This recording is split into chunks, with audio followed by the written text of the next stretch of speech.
Raquel Garrido, globalement, après on rentrera un peu dans les détails, mais je posais la question en présentant ce débat. Est-ce que vous avez le sentiment que le gouvernement a choisi les patrons face aux salariés ?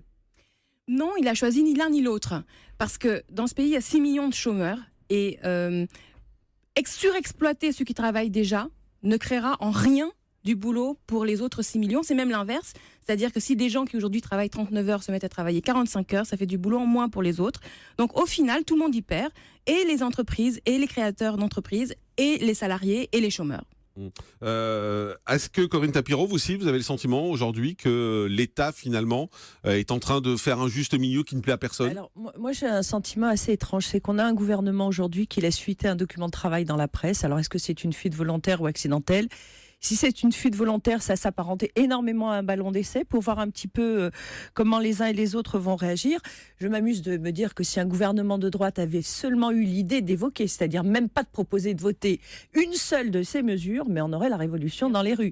Et je rejoins Raquel Garrido, je pense que ce texte ne crée pas un emploi et ne crée pas un point de richesse. Mais est-ce qu'il ne va pas, malgré tout, croissance. faciliter pour les entreprises le quotidien, en pouvant faire des semaines plus longues, en pouvant adapter parfois... Mais alors, le problème, c'est que c'était déjà le cas.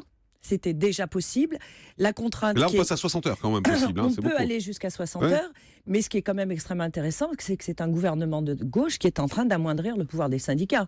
Parce qu'aujourd'hui, pour qu'un accord de branche puisse passer, il faut que les instances représentatives dépassent les 50% des voix au Conseil, aux élections professionnelles. On sait très bien que de passer 30 à 50, c'est une façon de tuer la voix des syndicats. Mais en même temps, ils l'ont bien cherché, parce qu'à force de ne jamais chercher le consensus et essayer de le trouver partout, on en arrive là.